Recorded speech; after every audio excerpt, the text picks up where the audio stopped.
Welcome to GSW State Update. I'm your host, Ella Dunham. Today on our program, we will talk about the issues that plague our home, North Carolina. To begin, we start with our representatives in Charlotte, Sahaj and Milan. Here we are live on the scene in Charlotte, North Carolina, whose streets have erupted in protest over the shooting death of Keith Lamont Scott. Scott was an African-American male killed by police officers who were searching for an unaffiliated man. Scott was suspected by the plainclothes officers to possess marijuana at the scene and then seen exiting his vehicle with a handgun. According to officer accounts, Scott did not comply with instructions to drop the weapon, and Scott was then shot and killed. Outrage and demonstrations followed shortly, many peaceful and some violent, as you can see here. This is Milan. He attended the demonstrations in Charlotte, and he's going to tell us a little bit more about them.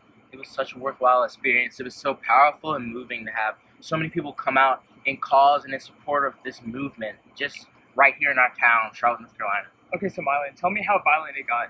Well, from where I was, it wasn't really violent. People were so passionate. People were so loud.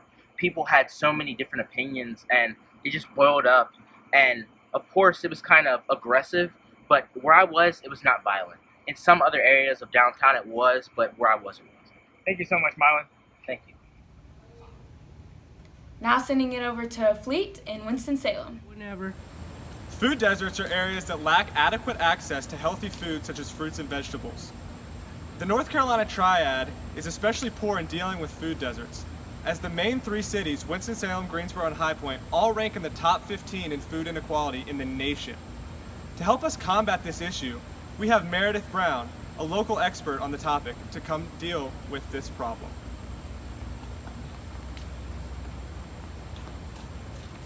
Food provides us with the essential nutrients, vitamins, and minerals that we need in our daily lives. If we don't have the essential nutrients that we need, our growth and our health are both affected negatively. What does the North Carolina Triad's treatment of food insecurities say about our state? Thanks, guys. Now over to Jessica, who hails from the coastal plains. A prevalent part in all of North Carolina, not just Eastern NC, is the presence of gerrymandering. Gerrymandering is the political and unconstitutional process of redrawing district lines in order to gain an unfair advantage when it comes to being elected in state and local office. Usually these lines are drawn racially. North Carolina is known for the amount of gerrymandering that takes place here, and the U.S. Supreme Court actually decided earlier this year that the district lines need to be redrawn. Let's take a more personal look.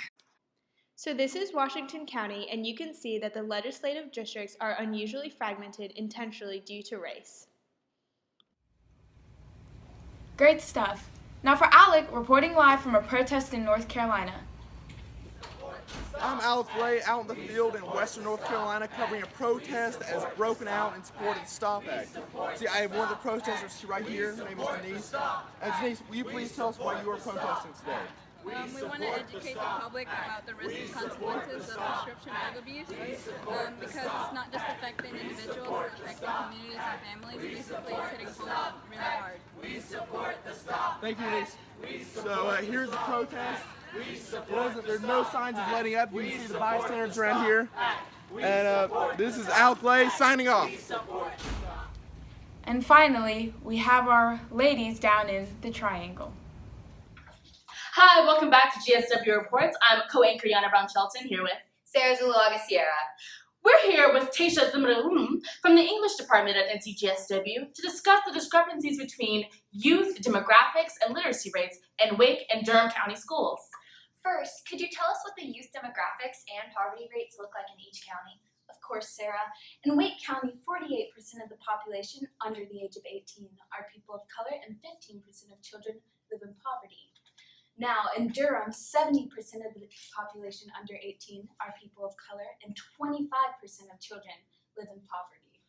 And how do these two factors translate to youth literacy rates? Well, if we're looking at third grade students, 70% in Wake County were reading at proficient levels.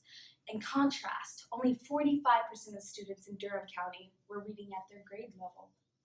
Wow, thank you so much, Tessa, for presenting these shocking statistics. We hope this sheds light on how our education system in America is failing minority students and students of low socioeconomic classes. Back to you, Rodney.